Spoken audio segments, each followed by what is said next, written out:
Je vous propose tout de suite d'accueillir notre dernière session. Tout de suite, jingle, session 9.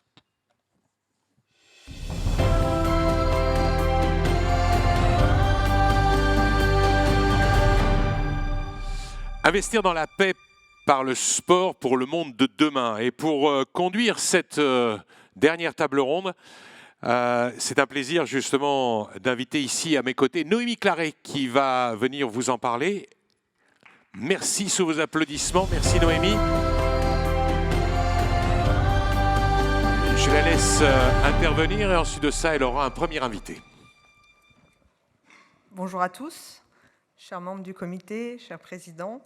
Buenas tardes, boa tarde, bonsoir. Merci pour l'invitation et ravi d'être là pour clôturer cette journée de débat qui a été très riche avec de nombreux témoignages. Le thème de cette session porte sur l'investissement dans la paix par le sport. L'objectif est de comprendre en quoi investir dans ce secteur peut être un investissement structurant et comprendre donc quels sont les différents leviers et mécaniques pour mettre le sport au cœur des stratégies privées d'investissement et les enjeux et les conditions de cette réussite. Pour cela, j'aurai le plaisir d'inviter 4 personnes sur scène qui vont nous permettre de croiser différentes perspectives, des acteurs du monde de l'entreprise qui portent la RSE, la responsabilité sociale des entreprises, au cœur de leur stratégie, des acteurs de terrain qui peuvent aussi proposer des solutions aux acteurs du privé, et nous ferons aussi un focus particulier sur le rôle des athlètes dans cette mécanique d'investissement privé dans la paix par le sport. Pour débuter cet entretien, nous allons d'abord inviter notre premier témoignage. Et monsieur Daniel Aceves, DG Fondation Harp Helú for Sports du Mexique.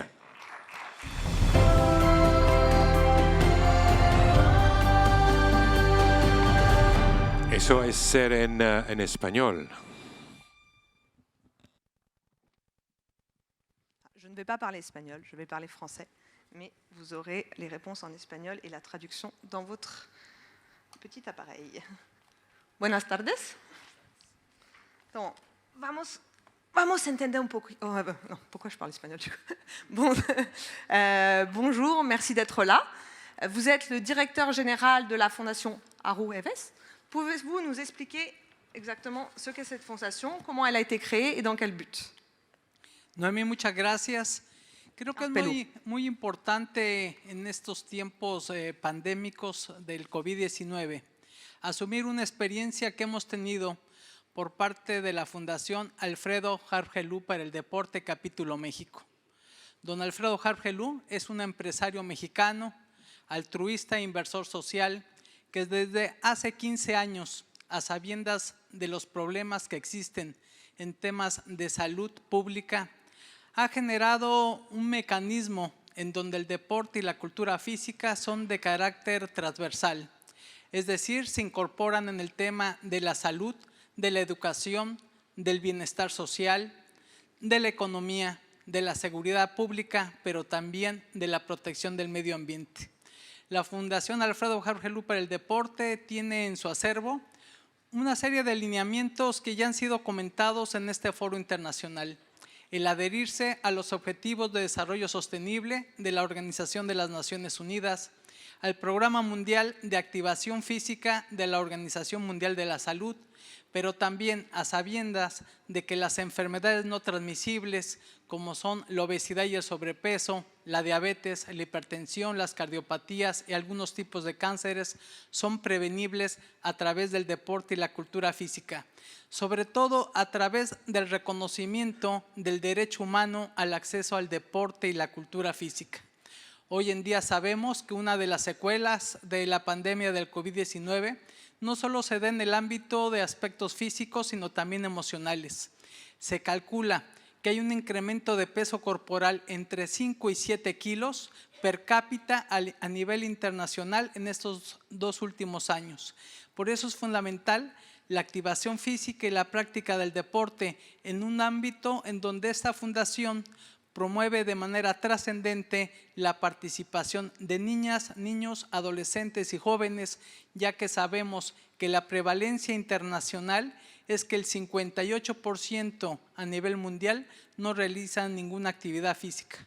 Hace apenas 10 días, Noemí, el mundo llegó a 8,000 millones de habitantes y se estima que por lo menos 4,500 millones de habitantes no tienen ningún tipo de activación física.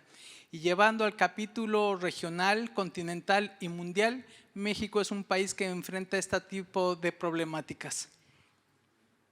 Pouvez-vous me dire quel est comment fonctionne ce modèle de philanthropie qu'a mis en place la Fondation Harpelou, o modelo de filantropía? Así es, y sobre todo de la inversión en capital humano. Alfredo Harpelou, como empresario, busca también esta transversalidad. Yo creo que los empresarios en el mundo, cuando aportan sus recursos, su dinero, lo que buscan es transparencia, eficacia y eficiencia, que los recursos se destinen sin ningún elemento que distraiga los propósitos. Y es por ello que hemos generado una alianza muy importante con otras organizaciones, con el Gobierno de México, con el Gobierno de la Ciudad de México, con el Consejo Mundial de Boxeo, con la Federación Mexicana de Fútbol, con el Movimiento Olímpico Mexicano, con las y los olímpicos de nuestro país, con la World Olympian Association, quien tiene un papel fundamental en este tipo de propósitos, y creo que esas son las alianzas que han hecho valedera el que tengamos a través del Instituto Nacional de Salud Pública, sobre todo evidencia científica de los resultados. Dicen los que conocen de calidad que lo que no se puede medir no existe, y las mediciones del impacto de las acciones que se realizan para promover el deporte social son fundamentales.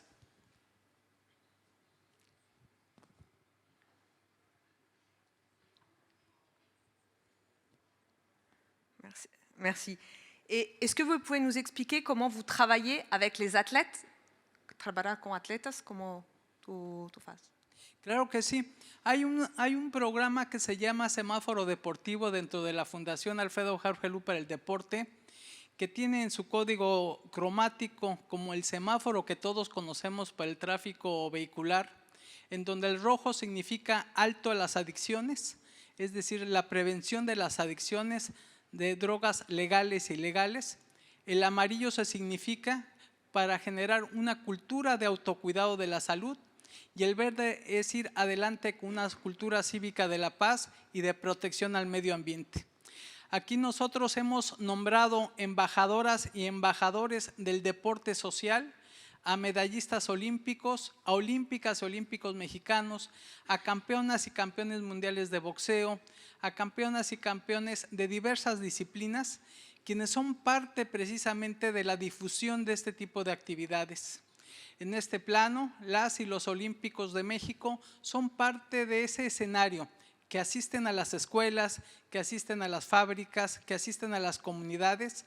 Y la experiencia pandémica, Noemí, nos dejó una marca muy importante: el poder anticiparnos a los problemas, el poder variar las estrategias y llevar los 4 pasos de la administración pública en todo el mundo. Es decir, tener un diagnóstico, tener una planeación, tener una ejecución y una evaluación de todos los programas. Solo a través de este tipo de conceptos es como se puede llegar a un resultado importante. Merci beaucoup, c'est vraiment hyper inspirant et c'est très intéressant d'avoir des exemples concrets qui viennent du terrain. On en verra d'autres, mais merci et bravo pour le travail de la Fondation. Muchas gracias, Merci beaucoup. Dr Daniel Aceves, qui est aussi médaillé d'argent aux Jeux Olympiques à Los Angeles en lutte. Muchas gracias. Et nous allons accueillir maintenant aux côtés de Noémie, ils seront 3 à venir discuter avec elle, le président de la Fondation du sport français, Monsieur Thierry Braillard, le président directeur général de Niedecker Group, Henry Niedecker, et le président et fondateur de Tibou Africa, Amin Zaliat. Bienvenue. Bonjour et bienvenue à tous les 3. Ravie d'être avec vous ce soir en fin de journée, malgré la concurrence du match, concurrence rude, mais je suis sûre que vous allez nous apporter plein de choses intéressantes pour terminer cette journée d'échange. Je vais commencer par vous, Henri. Henri Nidecker, donc présenté, vous êtes le CEO du groupe Nidecker et le directeur d'une nouvelle entreprise qui s'appelle Equip. Vous êtes à la base un groupe familial de matériel de sport d'hiver et vous avez lancé donc cette nouvelle entreprise Equip. Est-ce que vous pouvez nous en dire un petit peu plus sur cette nouvelle entreprise responsable, s'il vous plaît? Oui, avec plaisir. Donc Nidecker, c'est un groupe familial qui a un peu plus de 135 ans et je représente la 5e génération. Donc on a toujours été passionné par le sport. Et quand on est passionné par le sport, on a envie que le maximum de personnes puissent le pratiquer. Et pour pouvoir atteindre cet objectif, on doit faciliter l'accès au sport. Et un jour, on a vraiment été surpris que les communes, elles investissent pour avoir des écoles pour les enfants qui puissent aller, des terrains de sport. Mais la réalité, c'est qu'un enfant, il n'a pas de ballon avec lui toute la journée. Et on s'était dit, mais pourquoi on ne mettrait pas ces produits directement sur le lieu d'activité? Donc on a créé des box qu'on met sur un panier de basket.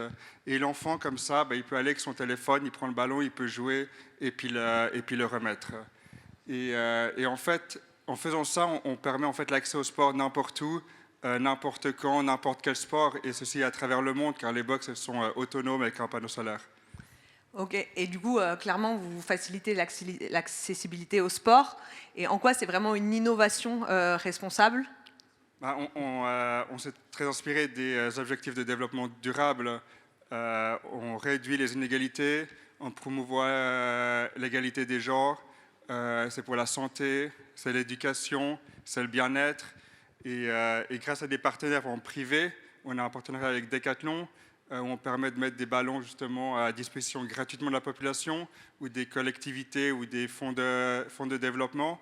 Non seulement la personne peut utiliser le produit sportif gratuitement, mais en plus de ça, plus la personne joue, plus il peut avoir par exemple, des rabais chez Decathlon. Donc on encourage vraiment la pratique du sport.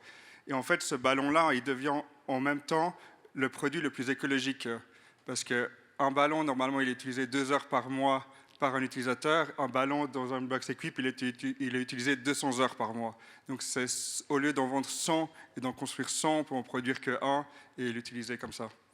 Merci et bravo, parce que moi j'aime particulièrement ces idées qui paraissent toutes simples, ouais, mais qui changent le quotidien et qui changent le quotidien des citoyens.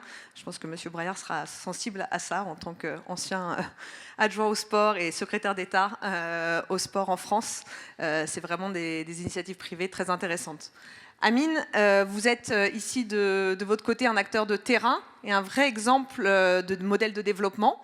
Aujourd'hui, donc, vous êtes président de Tibu Africa. Est-ce que vous pouvez nous expliquer un petit peu comment vous travaillez pour obtenir des financements, qui est un peu le nerf de la guerre de votre activité? Bien sûr. Premièrement, merci aux organisateurs de Peace and Sport Forum pour cette invitation. Je voudrais rappeler que Tibu est une ONG qui a démarré il y a 10 ans. À la base, c'était le tournoi international de basket universitaire. Aujourd'hui, c'est une ONG qui existe au Maroc, en Tunisie, en Côte d'Ivoire et au Sénégal, avec 140 collaborateurs qui servent chaque jour 250 000 jeunes, filles dans les zones rurales, jeunes en situation de need, jeunes en situation de handicap, jeunes subsahariens et réfugiés. Et on travaille avec eux sur des questions axées sur l'insertion professionnelle par le sport à travers nos écoles de la deuxième chance, l'entrepreneuriat social sportif à travers nos incubateurs axés sur l'innovation sociale par le sport et l'éducation et l'émancipation des jeunes et des jeunes filles adolescentes à travers le sport. On a une vision 2030, celle de devenir la locomotive du sport pour le développement en Afrique. Et donc aujourd'hui, on travaille avec un écosystème composé de gouvernements, notamment des ministères comme celui de l'Éducation nationale, des sports, mais également le ministère de l'Intérieur à travers l'initiative nationale pour le développement humain. On travaille également avec des ambassades accréditées dans les cadres de leurs appels à projets. On travaille avec l'Union européenne, avec des bailleurs de fonds internationaux comme la Fondation Drossos, la Fondation Suisse, la GIZ et autres. Et on travaille avec le secteur privé, le secteur public, les universités, les chercheurs, les entrepreneurs. Et on essaie à chaque fois quand on arrive c'est-à-dire à créer un partenariat, on essaie d'abord qu'il soit durable, pour qu'on puisse garantir la durabilité structurelle, financière, mais aussi transformationnelle de nos programmes. D'ailleurs, depuis le départ, on a démarré avec un tournoi. Aujourd'hui, on a 38 programmes qui existent aujourd'hui dans les 35 villes du Royaume du Maroc, mais également en Tunisie, au Sénégal et en Côte d'Ivoire. Et donc, on essaie toujours de durabiliser nos programmes à travers un modèle économique. On a 70% aujourd'hui, nos fonds viennent des partenariats publics-privés avec des fondations, etc. Et 30% viennent justement de nos activités génératrices de revenus. Ça veut dire qu'on a développé une raison d'être aujourd'hui, on a développé une expertise et on devient comme une entreprise qui fabrique de l'eau. Donc elle doit marcher toujours, ces usines doivent marcher toujours pour vendre de l'eau. Ben, nous aussi, aujourd'hui, on s'adapte, on innove pour qu'on puisse, on va dire, répondre à des problématiques sociales dans le continent africain, notamment sur l'éducation, la santé, l'égalité des chances, etc., à travers des solutions qui sont d'abord durables, innovantes et qui sont à fort impact social. Merci. Effectivement, donc vous travaillez avec énormément d'acteurs. À chaque fois, c'est des problématiques plus ou moins nouvelles. Est-ce qu'il y a un peu des leviers clés qui sont nécessaires pour que ça fonctionne? Est-ce que vous pourriez donner quelques tips à l'audience?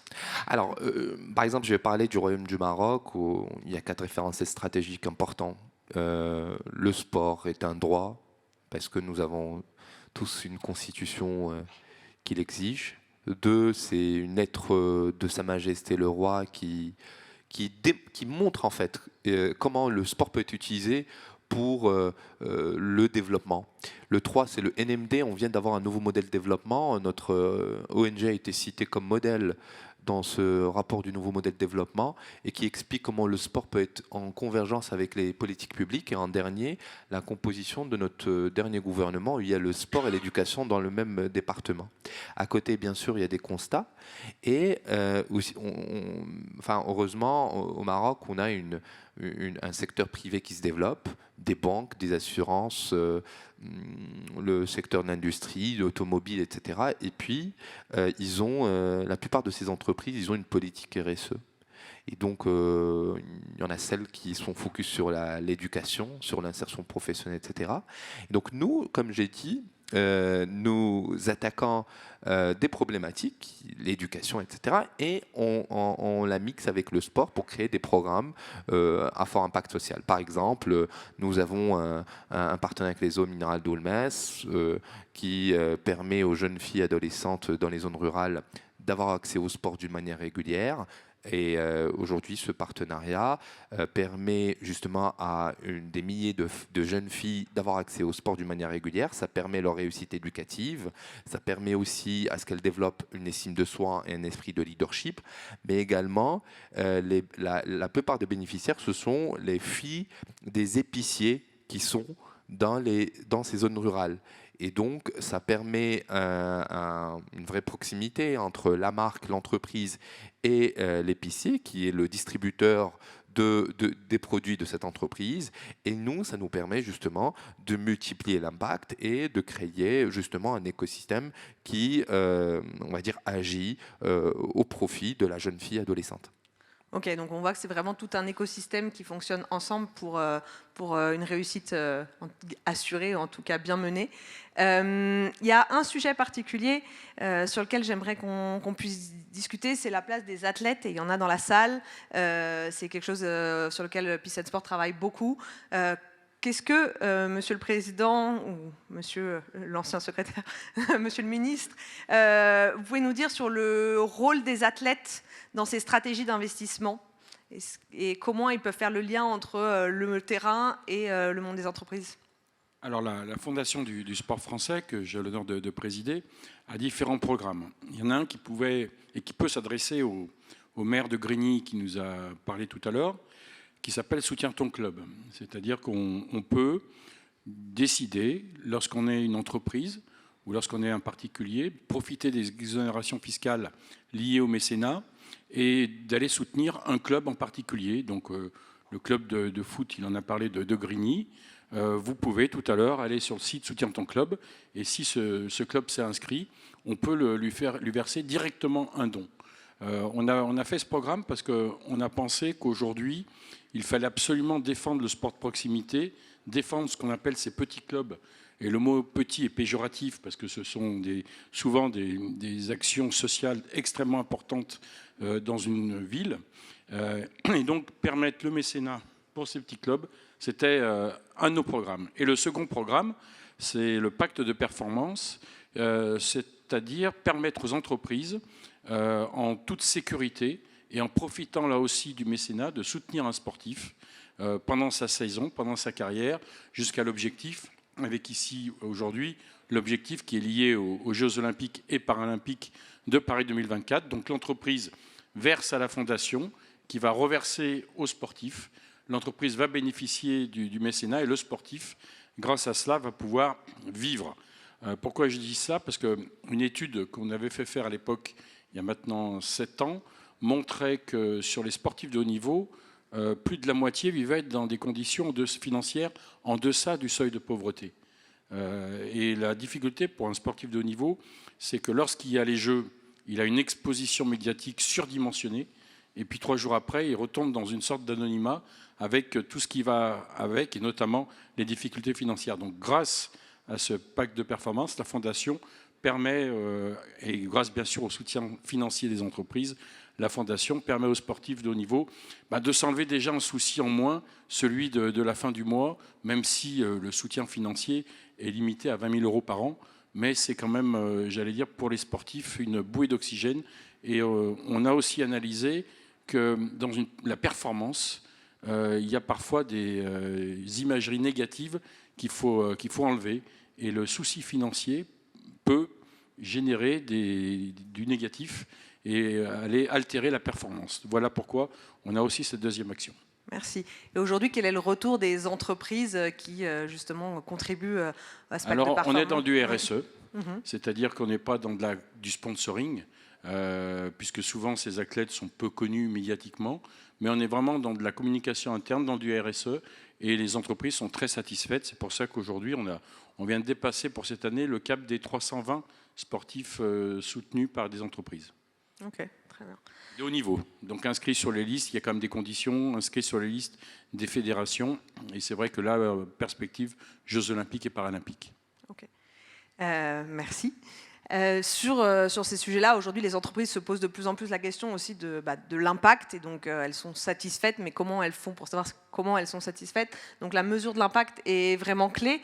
Est-ce que, d'abord, retour sur Nideker et sur Equip, comment aujourd'hui vous garantissez à vous-même, en tant qu'entreprise, et à vos partenaires, une mesure de l'impact? Est-ce que vous êtes capable, alors que vous venez de lancer votre activité il n'y a pas si longtemps déjà, d'avoir des chiffres et d'être capable de les communiquer, et pour en faire quoi? L'avantage avec Equip, c'est qu'on a toute la data.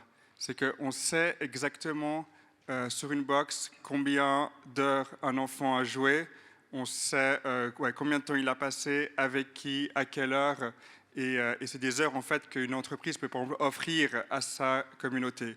Peut-être pour expliquer, il faut expliquer comment vous récupérez la data. Parce qu'avec le téléphone, ils doivent déverrouiller la box et puis la refermer une fois qu'ils ont mis le ballon. Et puis en fait, on sait le profil des utilisateurs.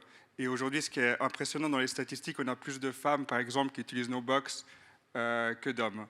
Et en fait, avec cette data, ce qu'on arrive à faire, c'est après fédérer par le sport et créer des communautés ensemble. On fait des événements, le jeudi soir, on peut faire un match de basket sur un terrain avec une box, ou à midi à côté d'une école. Et c'est vraiment avec cette data qui permet de donner de la vie dans la communauté pour savoir se dire, OK, concrètement, ici je peux aller faire de la pétanque, ici je peux aller faire du foot, et puis on arrive avec toutes ces datas à créer de la vie dans les communautés. Aujourd'hui, effectivement, le digital permet ça. Exactement, et va devenir de plus en plus critique et un outil fantastique pour ça. Autant encore faut-il savoir s'en servir, parce que pour de la data, ça ne sert pas à grand-chose. Mais vous voulez rajouter quelque chose? Oui, sur l'impact, nous, on est au milieu du chemin. C'est-à-dire qu'on se rend compte que les entreprises aujourd'hui avaient du mal à aller sur le sport. Et elles y vont, donc c'est du RSE, c'est assez nouveau.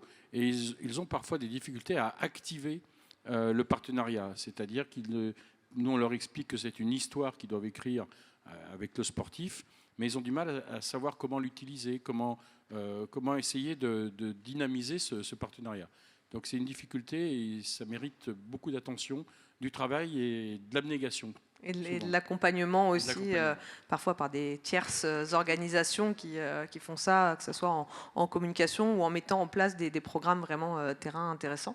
On a par exemple un partenariat avec la FIBA. Oui. Donc on est le partenaire exclusif de la FIBA pour tout ce qui est location de produits.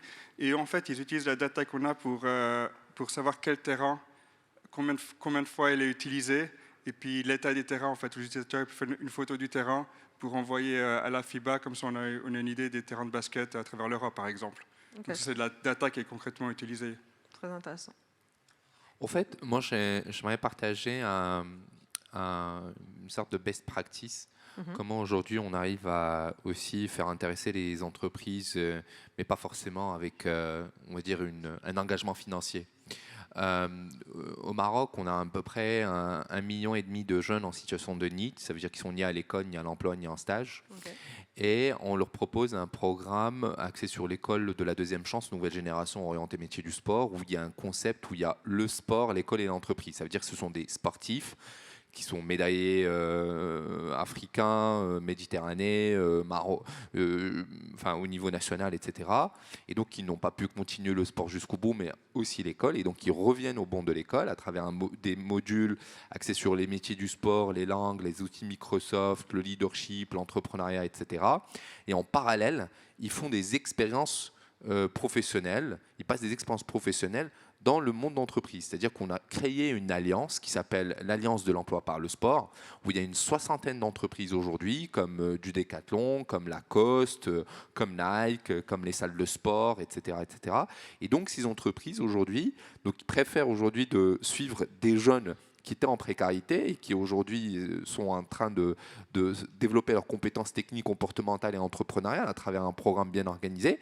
Et donc, ils se disent, moi, je vais investir dans ce jeune en supportant l'association qui le soutient, et ils l'accueillent finalement pour un stage et au final pour une opportunité d'emploi. Et donc, on est à 85% aujourd'hui d'insertion professionnelle au niveau de ce programme. Il y a un deuxième exemple, parlant un peu d'impact. Nous travaillons avec Ford Fund, qui est la firme américaine, la fondation de la firme américaine.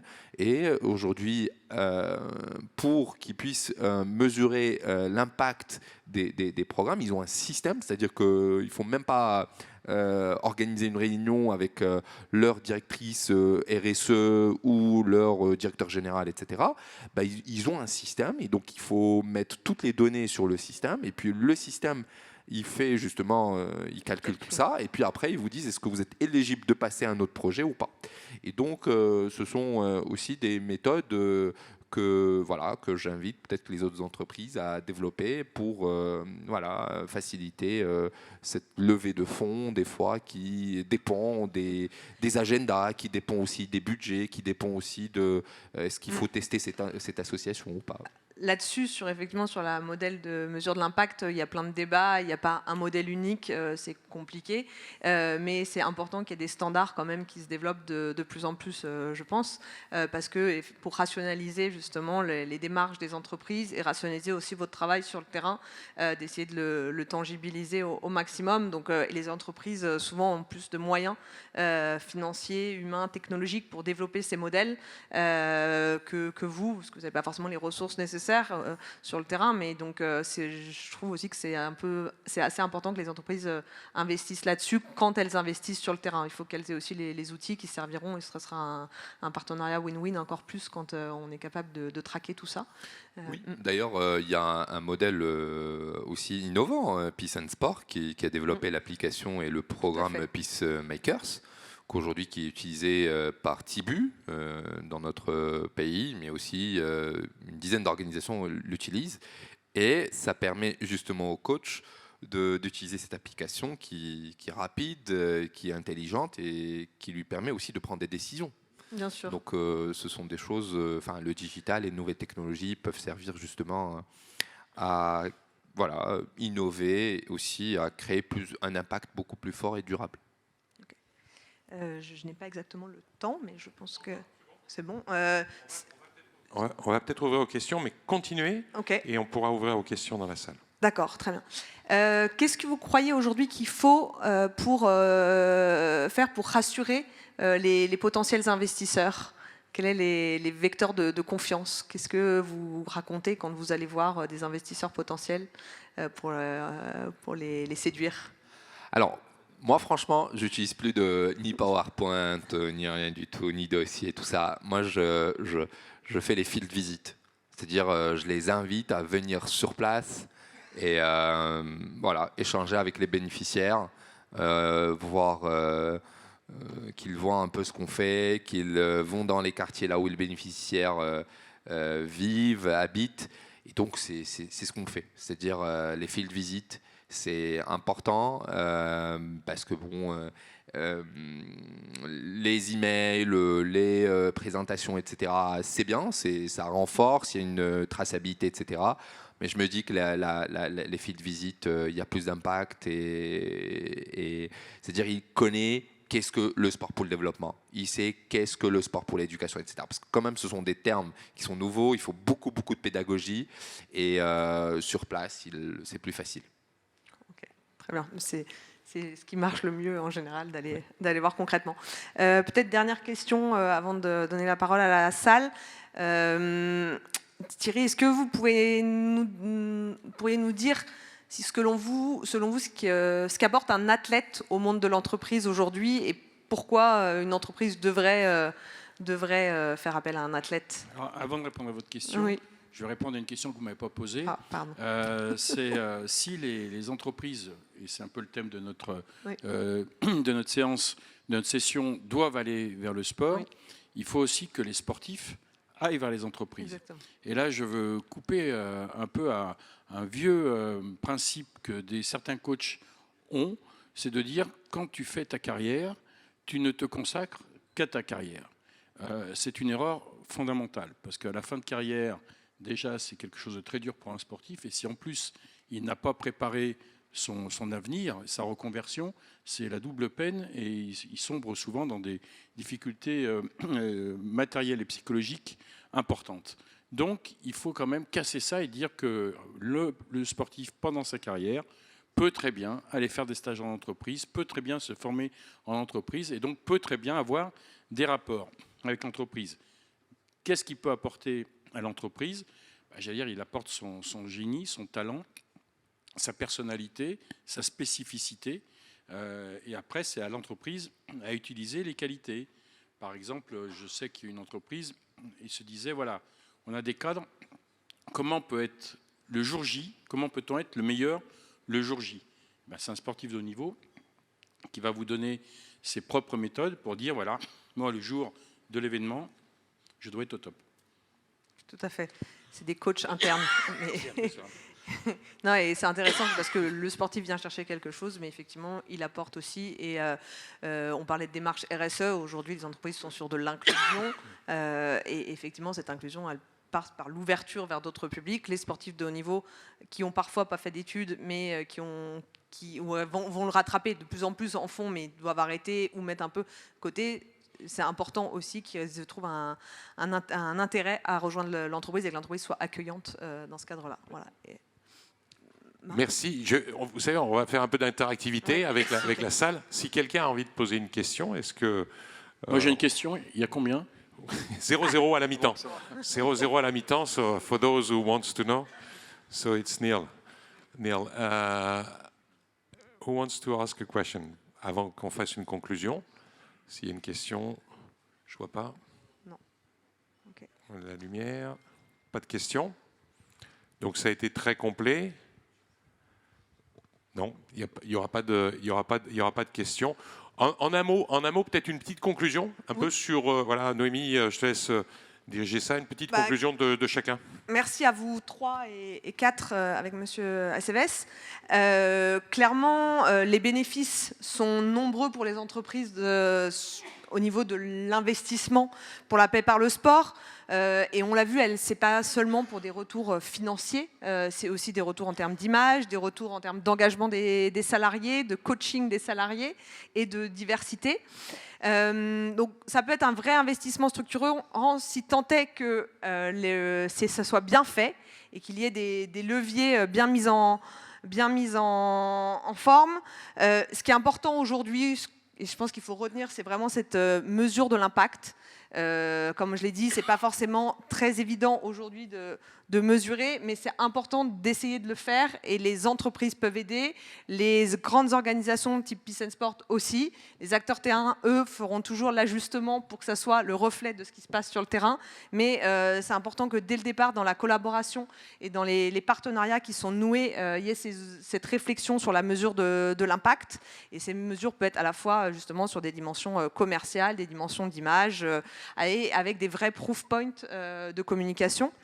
Et je retiendrai aussi l'importance de la flexibilité et de l'adaptabilité des acteurs sur le terrain, parce que finalement, il y a toujours des problématiques différentes qui viennent du monde privé, du monde institutionnel, et c'est vraiment en travaillant et en vous adaptant aussi, même si l'idée, c'est pas que vous changez vos programmes en permanence, mais qu'il y ait une co-construction qui soit faite avec les différents acteurs dans une logique d'écosystème global. C'est comme ça que ça fonctionnera le mieux. Voilà. Et je finirai peut-être sur le mot de la data, qui est peut-être, voilà, aujourd'hui je travaille chez Salesforce, c'est une grosse machine de data. Et je pense quand même que c'est au cœur aujourd'hui, alors il ne faut pas enlever l'humain, et je suis la première à défendre l'humain, mais cette question de la donnée va pouvoir aussi permettre de passer une nouvelle étape dans cette évolution de l'investissement pour la paix par le sport. Merci à tous. Merci à tous les quatre. On va faire une photo. Merci Noémie Claret, East and Middle East Olympic and Paralympic Partnerships Lead for Salesforce. Merci à Thierry Braillard, le président de la Fondation du sport français. Merci à Henri Nidecker, PDG de Nidecker Group. Merci à Dr Daniel Aceves, le directeur général de ARP ELU, Foundation for Sport in Mexico, et Amin Zariat, président et fondateur de Tibou Africa. Voilà, sous vos applaudissements, merci beaucoup. Bravo, c'était très intéressant. Encore une fois, une table ronde de qualité pour conclure. Merci à vous.